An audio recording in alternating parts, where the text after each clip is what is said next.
الله كبيرا والحمد لله كثيرا وسبحان الله وبحمده بكرة وأصيلا. لا إله إلا الله وحده صدق وعده ونصر عبده وأعز جنده وهزم الأحزاب وحده. لا إله إلا الله ولا نعبد إلا إياه مخلصين له الدين ولو كره الكافرون. السلام عليكم ورحمة الله وبركاته. الله أكبر الله أكبر لا إله إلا الله والله أكبر الله أكبر ولله الحمد. الله أكبر الله أكبر لا إله إلا الله والله أكبر الله أكبر ولله الحمد. الله أكبر الله أكبر لا إله إلا الله والله أكبر الله أكبر ولله الحمد. الله أكبر كبيرا والحمد لله كثيرا وسبحان الله بكرة وأصيلا.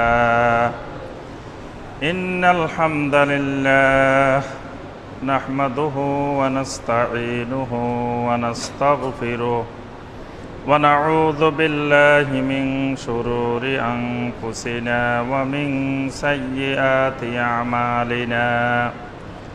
من يهده الله فلا مضل له ومن يضلل فلا هادي له. وأشهد أن لا إله إلا الله وحده لا شريك له وأشهد أن محمدًا عبده ورسوله. يا أيها الذين آمنوا اتقوا الله حق تقاته ولا تموتن إلا وأنتم مسلمون.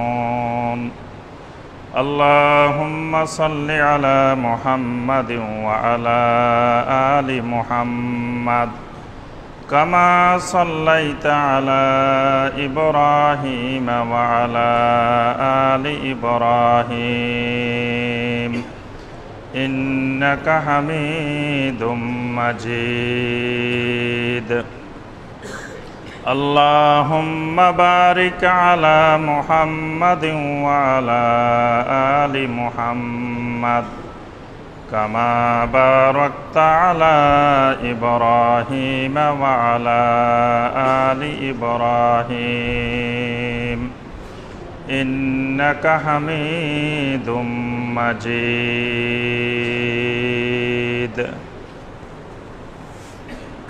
মুআজ্জাজ মুকাররম উলামায়ে কেরাম,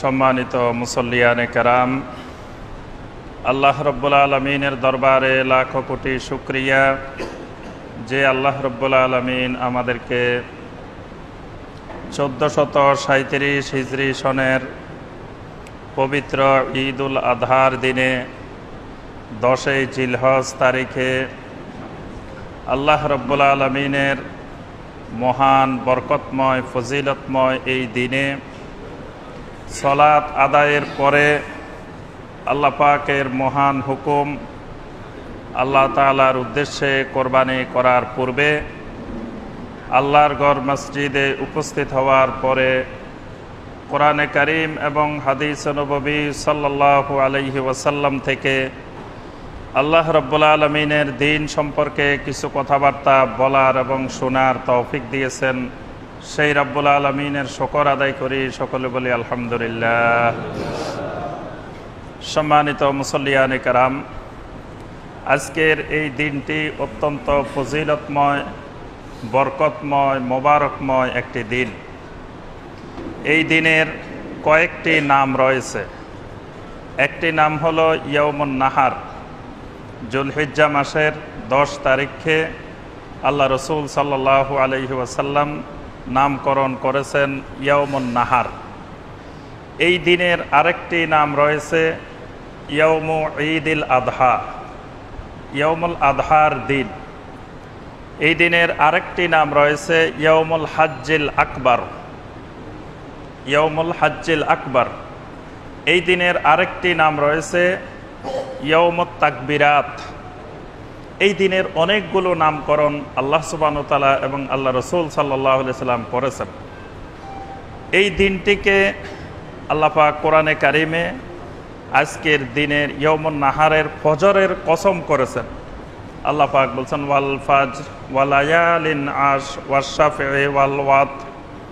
এখানে আল্লাহ পাক যেই ফজরটির কসম করেছেন, আব্দুল্লাহ ইবনে আব্বাস রাদিয়াল্লাহু তাআলা আনহুমা সহ সকল মুফাসসিরিনে কেরাম বলেন এই ফজর বলতে ফাজরু ইয়াউমিন নাহার, কোরবানির দিন, ঈদুল আজহার দিন সকালবেলা যে ফজরের নামাজ, এই ফজরের নামাজের আল্লাহ রাব্বুল আলামিন কসম করেছেন। সুবহানাল্লাহ। তাহলে এই দিনের গুরুত্ব এখান থেকেই বোঝা যায় যে আল্লাহ রাব্বুল আলামিন এই দিনটিকে কত বেশি বরকতময় করেছেন যে এই দিনের ফজরের নামাজের কসম করেছেন। সুবহানাল্লাহ। আল্লাহ রাসূল সাল্লাল্লাহু আলাইহি সাল্লাম এই দিনের ফজিলত বর্ণনা করে বলেন, ইন্না মিন আযামিল আইয়ামি ইনদাল্লাহি ইয়াউমান নাহার। আল্লাহ রাসূল সাল্লাল্লাহু আলাইহি সাল্লাম বলেন, আল্লাহ রাব্বুল আলামিনের নিকটে যেই আযামুল আইয়াম, মহান দিবসসমূহ রয়েছে, সেই মহান দিনসমূহের মধ্য থেকে অন্যতম একটি দিন হলো ইয়াউমুন নাহার। সুবহানাল্লাহ। এই দিনকে আল্লাহ রাসূল সাল্লাল্লাহু আলাইহি সাল্লাম আযামুল আইয়াম বলেছেন, অর্থাৎ দিবসসমূহের মধ্যে মহান একটি দিবস। আযাম, আজিমের আরও সুপারলেটিভ ডিগ্রি, যে আযামুল আইয়াম, যে দিনসমূহের মধ্যে একটি গুরুত্বপূর্ণ মহান দিবস হলো ইয়াউমুন নাহার, আজকের এই দিনটি। এই দিনটি মুসলিম উম্মাহকে অনেকগুলো গুরুত্বপূর্ণ জিনিস শিখিয়ে দিয়ে যায়, যেই শিক্ষাটা একজন মুমিন সারাটা বছর কাজে লাগাবেন। এই দিন যেই জিনিসটি আমাদেরকে শিখায়, এক নম্বরে যেই জিনিসটি শিখায় সেটি হলো আত-তাকওয়া। এই ঈদুল আজহার দিনে আল্লাহর বান্দাদেরকে তাকওয়া শিখায়। ঈদুল আজহা প্রতি বছর আসে আর যায়, আমরা কোরবানি করি প্রতি বছর। এই কোরবানির মাধ্যমে ঈদুল আজহা আমাদেরকে তাকওয়া শিখায়, আল্লাহ ভীতি, আল্লাহ ভয়, আল্লাহ রাব্বুল আলামিনের তাকওয়া। এটি কিভাবে হাসিল করতে হয়, এই জিনিসটি আল্লাহ রাব্বুল আলামিন আমাদেরকে শিখিয়ে যায়। আল্লাহ পাকের জন্য কোরআনে কারিমে সূরা আল মায়েদার ২৭ নম্বর আয়াতে আল্লাহ পাক বলছেন, ইন্নামা ইয়াতাকাব্বালুল্লাহু মিনাল মুত্তাকিন। আল্লাহ রাব্বুল আলামিন কোরবানি কবুল করে থাকেন শুধুমাত্র মুত্তাকিনদের থেকে। মুত্তাকিনদের থেকে আল্লাহ পাক কোরবানি কবুল করেন। তাহলে কোরবানি করতে হলে তাকওয়া শিখতে হবে। কোরবানির সাথে তাকওয়ার একটা গভীর সম্পর্ক রয়েছে, কারণ আল্লাহ রাব্বুল আলামিন মুত্তাকিনদের থেকে কোরবানি কবুল করেন। তাহলে যিনি কোরবানি করবেন তিনি অবশ্যই আগে মুত্তাকিন কাকে বলে, মুত্তাকিন কিভাবে হইতে হয়, মুত্তাকিনের বৈশিষ্ট্য কি, এগুলো জেনে শুনেই তো তিনি কোরবানি করবেন। আলহামদুলিল্লাহ, আমাদের এই বাংলাদেশে শরীয়তের যতগুলো হুকুম আহকাম আছে, ফরজ, ওয়াজিব, সুন্নত, যতগুলো হুকুম আহকাম আছে, সবচেয়ে বেশি গুরুত্ব সহকারে যেই ইবাদতটি পালন করা হয় সেটা হলো কোরবানি। কোরবানিকে এই উম্মাহ যত বেশি গুরুত্ব দিয়ে পালন করে, আল্লাহর দ্বীনের শরীয়তের আর এমন কোনো ইবাদত নাই যেই ইবাদতটিকে এই দেশের মানুষ এত গুরুত্ব দিয়ে আদায় করে। সমাজে এমন কোনো মানুষ পাওয়া যাবে না যিনি একেবারে সামর্থ্য ন্যূনতম থাকলেও তিনি চেষ্টা করেন যে কোনোভাবে তিনি ঋণ করে হোক, ধার করে হোক, যেভাবে হোক আল্লাহর এই হুকুম তিনি পালন করবেনই। এই হুকুমটাকে আমরা যেভাবে গুরুত্ব দিই, আলহামদুলিল্লাহ, এটা খুবই ভালো জিনিস। আল্লাহর একটা বিধানকে, শরীয়তের একটি বিষয়কে গুরুত্ব দেওয়া। কিন্তু এই গুরুত্বটা যদি আমরা নামাজের ব্যাপারে দিতাম, যে যেভাবেই হোক আমাকে নামাজ আদায় করতেই হবে, আমার ব্যবসা বাণিজ্য, চাকরি বাকরি সব রেখে আমার যখন আল্লাহর হুকুম পালনের সময় হবে তখন আমাকে সালাত আদায় করতেই হবে। এরপরে হেজাবের ব্যাপারে, হালাল উপার্জনের ব্যাপারে তাকওয়ার যে গুরুত্বপূর্ণ বিষয়গুলো, ইখলাসের ব্যাপারে আমরা যদি কোরবানির মতোই ওই জিনিসগুলোকে গুরুত্ব দিতাম, তাহলে এই সমাজে মনে হয় এই দেশে কোনো বেনামাজি মুসলিম ভাই বোন পাওয়া যেত না, কোনো সুদখোর মুসলিম ভাই বোন পাওয়া যেত না, কোনো ঘুষখোর মুসলিম ভাই বোন পাওয়া যেত না, এবং কোনো অসৎ উপায়ে উপার্জনকারী কোনো ভাই বোনকে আমরা এই দেশে দেখতাম না, যদি কোরবানির মতো শরীয়তের অন্যান্য হুকুম আহকামগুলোকে আমরা এইরকম গুরুত্ব দিতাম। এই জন্য কোরবানি আমাদেরকে প্রথম যে জিনিসটি শিখায় সেটি হলো তাকওয়া। তাকওয়া শিক্ষা দেয়, কারণ তাকওয়া ছাড়া কোরবানি কবুল হয় না। আল্লাহ পাক সূরা আল হজ্জের 37 নম্বর আয়াতে আল্লাহ পাক বলছেন, লা ইয়ানালাল্লাহু লুহুমুহা ওয়ালা দিমাউহা ওয়ালাকিন ইয়ানালুহুত তাকওয়া মিনকুম। আল্লাহ রাব্বুল আলামিনের নিকটে তোমাদের কোরবানির কোনো গোশত পৌঁছায় না, তোমাদের কোরবানির রক্ত আল্লাহর নিকটে পৌঁছায় না। ওয়ালাকিন ইয়ানালুহুত তাকওয়া মিনকুম, আল্লাহ রাব্বুল আলামিনের নিকটে যে জিনিসটি পৌঁছায় সেটি হলো তোমাদের তাকওয়া। সুবহানাল্লাহ। আল্লাহ রাব্বুল আলামিনের নিকটে কত বিশাল গরু জবাই করা হয়েছে, কত লক্ষ টাকার বা কত মন গোশতের গরু জবাই করা হলো, বা কতটুকু ওজনের বকরি জবাই করা হলো, এই গোশতের পরিমাণ আল্লাহর নিকটে মূল বিষয় না। আল্লাহর নিকটে মূল বিষয় হলো কত মন তাকওয়ার কোরবানি করা হয়েছে। আল্লাহ পাক ওজনটা করেন তাকওয়ার, গোশতের ওজন করেন না, যে গোশত গরু এটার মধ্যে 3 মন নাকি 4 মন নাকি 5 মন, মন দেখে দেখে আল্লাহ পাক সওয়াব দিবেন, যাজা দিবেন, বিষয়টা এরকম না। আল্লাহ পাক বলতেছেন ওয়ালাকিন ইয়ানালুহুত তাকওয়া মিনকুম, আল্লাহ পাক তোমাদের তাকওয়া দেখে দেখে যাজা দিবেন। তোমার তাকওয়াটা কয় মনের? তাকওয়াটা 1 কেজি না 5 কেজি না 10 কেজি না 10 মন না 20 মন? এই তাকওয়াটা দেখেই আল্লাহ রাব্বুল আলামিন কোরবানির যাজা দিয়ে থাকেন। সুবহানাল্লাহ। তাহলে কোরবানি আমাদেরকে 1 নম্বরে যে জিনিসটি শেখায় সেটি হলো তাকওয়া। কোরবানি আমাদেরকে আরেকটি গুরুত্বপূর্ণ শিক্ষা দেয়, সেটি হলো সবর। সবরের শিক্ষা দেয়। আমরা সবর সম্পর্কে ইতিপূর্বে একটি খুতবায় আলোচনা করেছি। সবর শুধু বিপদ আপদে ধৈর্য ধারণকে সবর বলে না। সবর আল্লাহর হুকুমের উপরে অটল থাকা, আল্লাহর হুকুম পালনে ধৈর্য ধারণ করা। যেমন নামাজ, এই নামাজ 1 বছর 2 বছর 5 বছর পালন করে বন্ধ করা যায় না। আল্লাহ পাক যতদিন হায়াত রেখেছেন মৃত্যু পর্যন্ত এই ইবাদতের উপরে সবর করে যেতে হবে, প্রতিদিন আদায় করতে হবে। ঠিক আল্লাহর নাফরমানি থেকে বিরত থাকার ব্যাপারে সবর, যে আল্লাহ রাব্বুল আলামিন যেটি হারাম করেছেন এটা 1 বছর 2 বছর 5 বছরের জন্য না, এটা একেবারে হাত্তা ইয়াতিয়াকাল ইয়াকিন, মৃত্যু আসা পর্যন্ত এই আল্লাহর হুকুমের উপরে সবর করা।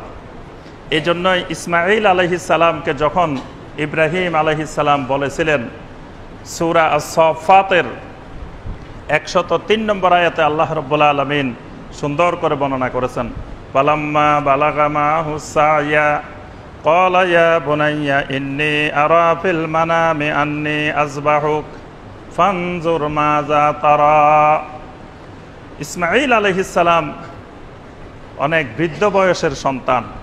ইব্রাহিম আলাইহিস সালামের প্রথম জীবনে আল্লাহ পাক সন্তান দেন নাই, শেষ জীবনে গিয়ে বৃদ্ধ বয়সের একটা সন্তান দিলেন। এই সন্তানটা যখন বালাগা মাহুস সায়া, তার সাথে যখন চলাফেরা করার মতো হাঁটার মতো বয়স হলো, আল্লাহ পাক ইব্রাহিম আলাইহিস সালামকে বারবার স্বপ্নে দেখাইতেছেন। আমাদের দেশে আমরা ছোটবেলা থেকে শুনতাম যে ইব্রাহিম আলাইহিস সালামকে স্বপ্নে দেখাইতেছেন তোমার প্রিয় বস্তু কোরবানি করো। আল্লাহ পাক এই আয়াতটির মধ্যে বলতেছেন না, এই জাতীয় কিছু স্বপ্নে দেখানো হয় নাই, স্বপ্নে সরাসরি দেখানো হয়েছে যেটি ইব্রাহিম আলাইহিস সালাম বলে দিলেন, ক্বালা ইয়া বুনাইয়া ইন্নী আরা ফিল মানাম, হে আমার প্রিয় সন্তান, আমি স্বপ্নে দেখতেছি, ইন্নী আরা ফিল মানাম, আমি স্বপ্নের মধ্যে দেখে যাচ্ছি। কি দেখতেছি? আন্নী আযবাহুকা, আমি তোমাকে জবাই করতেছি। স্বপ্নে দেখেছেন যে ইসমাঈল আলাইহিস সালামকে জবাই করতেছেন, এটাই ছিল ইব্রাহিম আলাইহিস সালামের স্বপ্ন। তো ইব্রাহিম আলাইহিস সালাম আল্লাহর নবী, আল্লাহর নবীদের স্বপ্ন হলো ওহীর একটা অংশ। আল্লাহর নবীদের কাছে ওহী বিভিন্ন পদ্ধতিতে নাজিল হয়, তার মধ্যে একটা পদ্ধতি হলো আর রুইয়া আস-সাদিকা, সত্য স্বপ্ন। নবীদের স্বপ্নটাও ওহীর অন্তর্ভুক্ত। ওহীর মাধ্যমে তিনি স্বপ্ন যুগে দেখতেছেন আন্নী আযবাহুকা।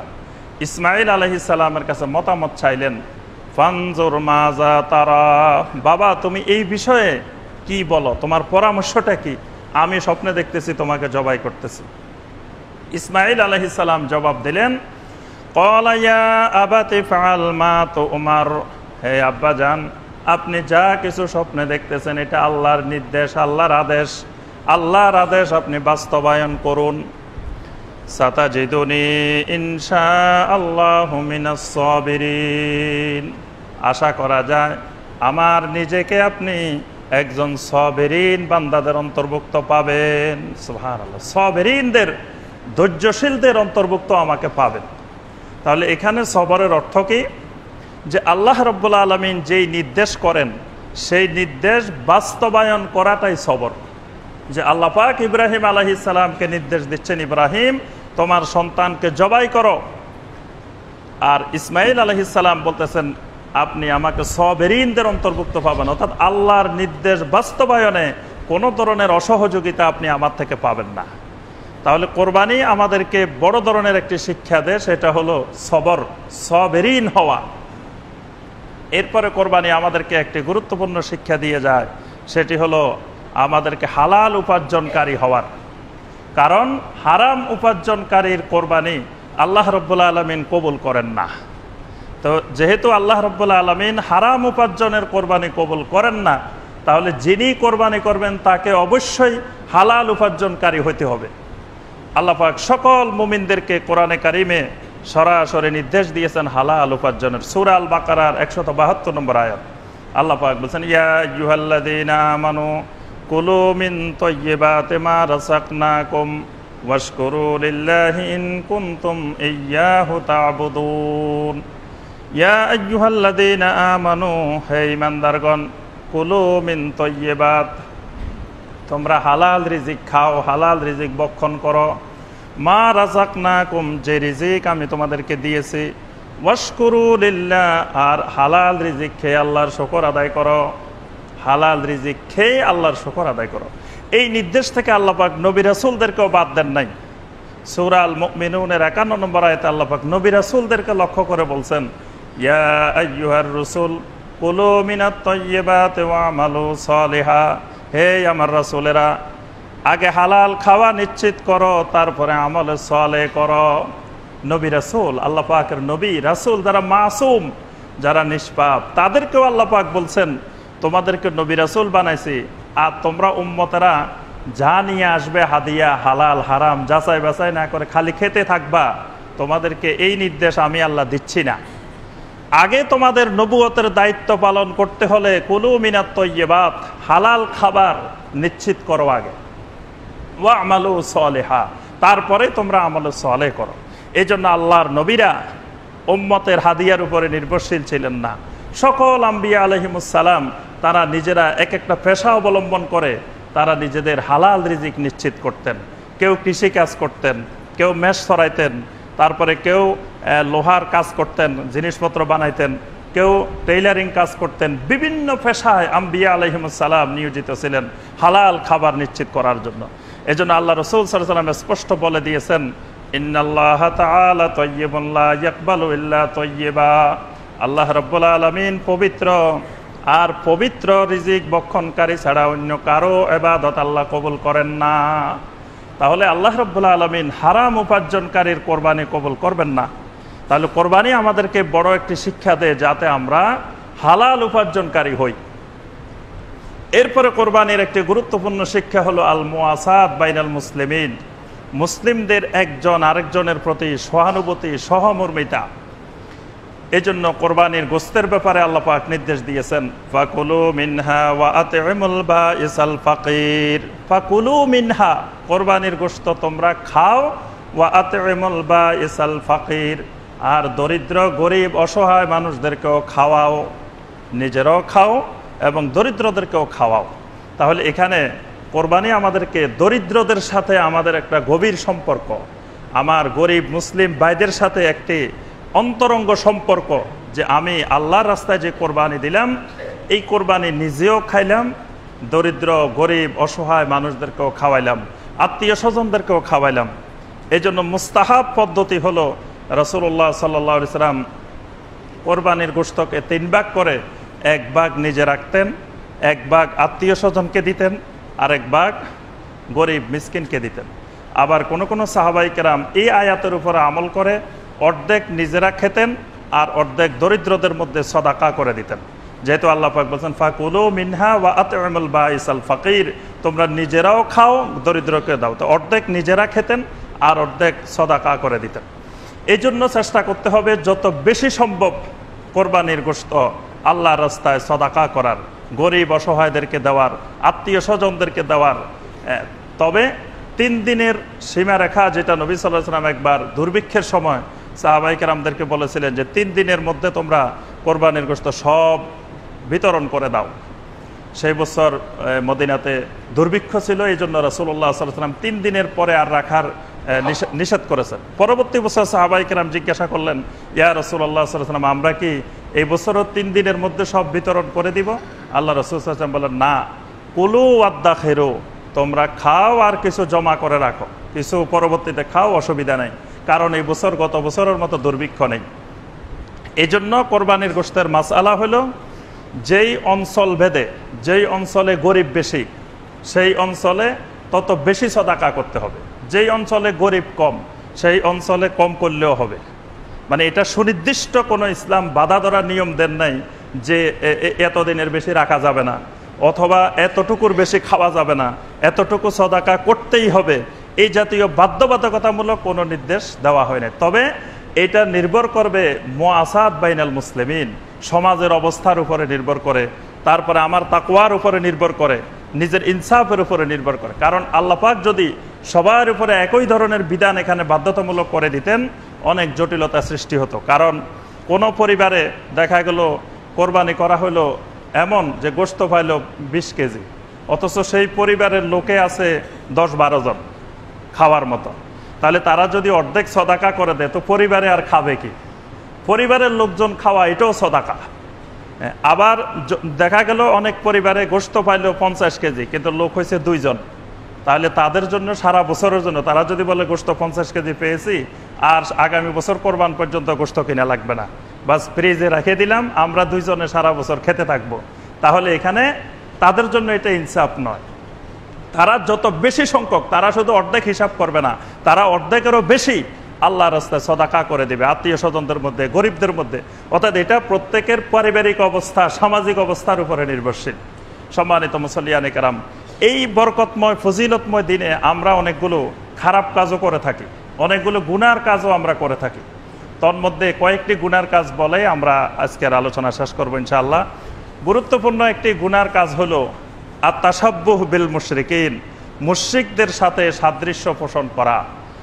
আজকের দিনটি একটি ইবাদত, একটি গুরুত্বপূর্ণ মোবারকময় দিন, যেদিন আল্লাহ রাব্বুল আলামিন আল্লাহর এরকম মুকাররাবিন হওয়ার, আল্লাহর নৈকট্য পাওয়ার একটি বড় মাধ্যম কোরবানি। কোরবানি মানে কোরবান থেকে, মানে আল্লাহর নিকটে যাওয়ার একটা মাধ্যম। তো সেই নিকটে যেতে গিয়ে আমরা আবার শরীয়তের অনেকগুলো বিধিবিধান লঙ্ঘন করে থাকি। আত-তাশাব্বুহ বিল মুশরিকিন, মুশরিকদের সাথে সাদৃশ্য। রাসূলুল্লাহ সাল্লাল্লাহু আলাইহি ওয়াসাল্লাম মদিনায় হিজরতের পরে মুশরিকদের 2টি গুরুত্বপূর্ণ অনুষ্ঠান ছিল। সেই 2টি অনুষ্ঠানকে পরিবর্তন করে আল্লাহ রাব্বুল আলামিন মুমিনদের জন্য ঈদুল ফিতর এবং ঈদুল আজহা দিলেন।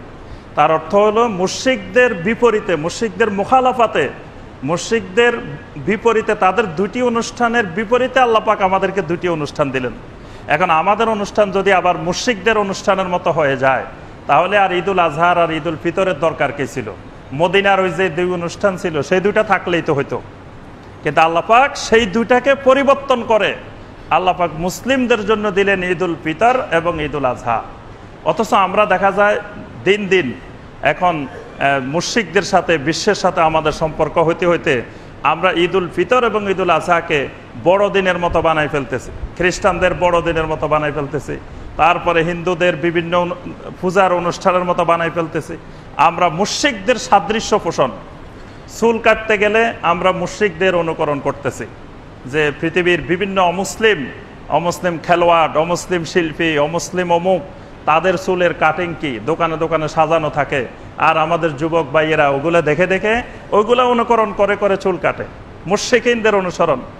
তারপরে দাড়ি গোঁফ রাখার ব্যাপারে আল্লাহ রাসূল সাল্লাল্লাহু আলাইহি ওয়াসাল্লাম দাড়ির যতগুলো হাদিস আছে প্রত্যেকটা হাদিসের শুরুতে নবী সাল্লাল্লাহু আলাইহি ওয়াসাল্লাম বলছেন খালিফুল মুশরিকিন ওয়াল ইয়াহুদিয়িন, তোমরা মুশরিকদের মুখালাফাত করো, ইহুদিদের মুখালাফাত করো, কারণ তারা গোঁফ বড় করে রাখে, দাড়িকে ছোট করে রাখে, তোমরা এটার মুখালাফাত করো। তাহলে অমুসলিমের বিপরীত করার জন্য, মুখালাফাত করার জন্য রাসূলুল্লাহ সাল্লাল্লাহু আলাইহি ওয়াসাল্লাম বারবার নির্দেশ দিয়েছেন। আর এখন আমাদের তরুণ যুবকেরা মুশরিকদের পদ্ধতিতে দাড়ি রাখে। দাড়ির কত ডিজাইন, কত পদ্ধতি আমরা লক্ষ্য করি সমাজে। এগুলো আল্লাহর দ্বীনের সাথে ঠাট্টা তামাশা করা, ঈমান চলে যাওয়ার বড় মাধ্যম। এই জন্য আমাদের যুবক ভাইদেরকে এই ব্যাপারে সতর্ক হতে হবে। দাড়ি রাখতেছেন না, সেটা একটা আল্লাহর নাফরমানি, ঠিক আছে, কিন্তু নাফরমানি করার পরে আবার বেয়াদবি করা দ্বীন নিয়ে, যে মুশরিকিনদের পদ্ধতিতে বিভিন্ন ডিজাইনের বিভিন্ন পদ্ধতির আপনি দাড়ি রাখবেন, এটা শুধু ইসলামের আপনি গুনার কাজ করতেছেন তা নয়, এটা ইসলামকে নিয়ে ঠাট্টা তামাশা করা। আর ইসলামকে নিয়ে ঠাট্টা তামাশা করলে ঈমান চলে যায়। এই জন্য এই মুশরিকিনদের এই অবস্থানগুলো। তারপরে পোশাক আশাকের ক্ষেত্রে, তারপরে আমরা দেখি মা বোনদেরকে স্টার জলসা, স্টার প্লাস বিভিন্ন চ্যানেল দেখে দেখে ওই চ্যানেলে যে শাড়ি, যেই জামা, ওই জামার জন্য আমাদের মা বোনেরা আগ্রহী হয়। অর্থাৎ মুশরিকিনদের অনুকরণ। মুসলিম আদর্শ হেজাব ছেড়ে, ঈদের দিন পর্দা ছেড়ে দেখা যাচ্ছে রাস্তায় বের হয়ে পর্দার লঙ্ঘন, অহরহ লঙ্ঘন হচ্ছে। আমরাও ঈদের দিন পর্দা বেশি লঙ্ঘন করে থাকি। এগুলো সব মুশরিকিনদের অনুকরণ। তারপরে আমরা এই যে ছবি তুলে ঈদের দিন, কোরবানির ঈদে গরুর সাথে ছবি তুলে তুলে, এখন নাকি সেলফি থেকে কাউফি হয়েছে, হাম্বাফি হয়েছে, আরও কি অনেক কিছু হয়েছে, যে গরুর সাথে ছবি তুলে তুলে ফেসবুকে দেওয়া। এগুলো তো আল্লাহর ইবাদত নিয়ে, আল্লাহর দ্বীন নিয়ে ঠাট্টা বিদ্রুপ করা। যে কোরবানি আল্লাহর উদ্দেশ্যে একটা পবিত্র ইবাদত, সেই ইবাদত করতে গিয়ে দেখা যাচ্ছে আমরা এই হারাম কাজ করতেছি। আমরা নিজেরা ছবি তোলা, এটাও হারাম। আবার এই যে গরুটার ছবি তুলে তুলে আমরা দিচ্ছি। তারপরে এই গরুকে কেন্দ্র করে বিভিন্ন ধরনের নাচ গান অনুষ্ঠান, এই সকল বিষয়ে আমাদেরকে সতর্ক থাকতে হবে। সম্মানিত মুসল্লিয়ানে কেরাম, যে এই ঈদ উল আজহার দিনে আল্লাহর সন্তুষ্টির উদ্দেশ্যে আমরা শুধু ইবাদত করব, আমল করব, বেশি বেশি আল্লাহর জিকির করব, বেশি বেশি তাকবীর উচ্চারণ করব। আজকের দিনটা হলো আল্লাহর শ্রেষ্ঠত্ব ঘোষণার দিন, তাকবীরের দিন। বেশি বেশি আল্লাহু আকবার, আল্লাহু আকবার, লা ইলাহা ইল্লাল্লাহু, আল্লাহু আকবার, আল্লাহু আকবার, ওয়ালিল্লাহিল হামদ, আল্লাহু আকবার কাবীরা ওয়ালহামদুলিল্লাহি কাসীরা ওয়া সুবহানাল্লাহি বুকরাতান ওয়া আসীলা। এইভাবে আল্লাহর তাকবীর ঘোষণা দিব জমিনে জোরে জোরে। ঈদ উল ফিতরের দিনে তাকবীর হয় আস্তে আস্তে, ঈদ উল আজহার দিনে তাকবীর হবে জোরে জোরে। আল্লাহর তাকবীরের ঘোষণা, সেখানে আমরা তাকবীর ঘোষণা বাদ দিয়ে আমরা আল্লাহর নাফরমানি নিয়ে মশগুল হয়ে পড়ি। এ সকল কাজ আমরা পরিহার করি। আল্লাহ পাক আমাদের সবাইকে ঈদ উল আজহার দিনে আল্লাহর নৈকট্য হাসিল করার আল্লাহ পাক আমাদেরকে তৌফিক দান করুন। আমিন ইয়া রাব্বাল আলামিন। ওয়াসসালামু আলাইকুম ওয়া রাহমাতুল্লাহি ওয়া বারাকাতুহু।